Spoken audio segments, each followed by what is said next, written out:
In a quiet town nestled between rolling hills, lived a kind woman named Myra and her husband Arjun. Their lives were simple, but their love for each other was anything but. After many years of hope and prayer, a child was born to them, a bright-eyed boy they named Vihan. He became the center of their universe, the sun around which their world revolved. Vihan grew up surrounded by love and comfort. His every wish was granted before it could leave his lips. Toys, treats, and attention came without limit. Vihan was loved deeply by his parents, who wanted to protect him from everything. But as Vihan grew, something began to change. He no longer wanted to go outside or talk to others. He stopped helping with chores, refused to do his schoolwork, and began ignoring his parents' gentle guidance. Vihan became more closed off. When asked about homework, he shrugged. When questioned about chores, he lied. "I cleaned it already. Forgot it wasn't me." One evening, Mira stood in the kitchen, tears in her eyes. "He's not the child he used to be," she whispered to Arjun. "He's fading." That night, something strange happened. Vihan had a dream, or at least he thought it was a dream. He woke in a dark forest under a moonless sky. The air was thick with fog. A twisted tree stood before him, its bark covered in strange symbols. As he approached, he noticed 3 large roots, black and pulsing, wrapped around a glowing orb buried in the ground.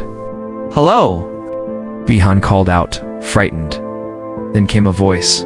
"So, you finally seen it?" A tall figure stepped from the shadows. It's an old man with silver eyes, holding a lantern that glowed like fireflies. "Who are you?" "My name is Elion. I am the keeper of the inner garden." "Yours to be exact." "My garden," Elion nodded. "Every soul has one. Some tend to it daily. Others, like you, forget it exists." "What are those roots?" "They are habits grown into monsters. Sloth, pride, and apathy. You've been feeding them with every lazy day, every unspoken truth, every act of arrogance." Vihan stepped back. "But I didn't mean to. I didn't know. You do now, and that is enough to begin." Elion handed him a rusted spade and a small silver key. "This spade will help you dig, but some roots run deep. When they grip too tight, use the key. It's called accountability. It only works when you ask for help." Vihan hesitated, then dropped to his knees and began to dig. The first root, sloth, snarled and hissed, tightening around the orb. "I'm too tired," it whispered. "Do it tomorrow." Vihan gritted his teeth and kept digging. Sweat poured down his face. But slowly the root began to loosen. One down, the next root, deceit, slithered like a snake. "Say it wasn't you. Say anything but the truth." Vihan paused, then whispered, "I lied about finishing my homework. I blamed others when it was me." The root trembled, then snapped in two. Finally, there was pride. "You don't need anyone," it growled. "You're better off alone." This one was the hardest. Vihan struggled, the spade useless against its thick bark. He pulled out the silver key. "I need help," he called out. "Please." Elion stepped forward, placed his hand on Vihan's shoulder, and together, they pried the final root free. As the orb rose from the ground, the fog cleared. Light returned to the forest, and Vihan felt warmth on his skin. He opened his eyes. It was morning, and for the first time in years he felt awake. That day, Vihan surprised his parents. He made his bed, he helped clean the dishes. He even apologized without being asked. "I don't know what's come over you," said Arjun, with a smile. Vihan only nodded. "I just realized I want to be better." Day by day, Vihan began to fight back. He set alarms to wake early.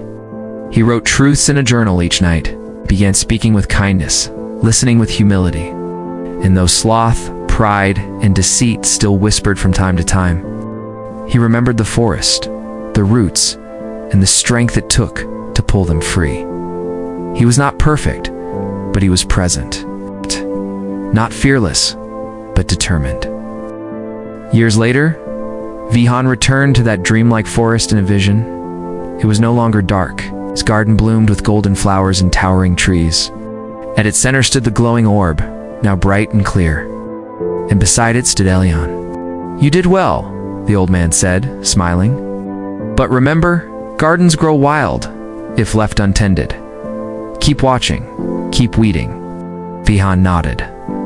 I will. And so, the boy who once slept past noon and blamed the world became a man who rose with the sun and took ownership of his life. For he had learned that the hardest battles are not fought in the world outside, but in the shadows within.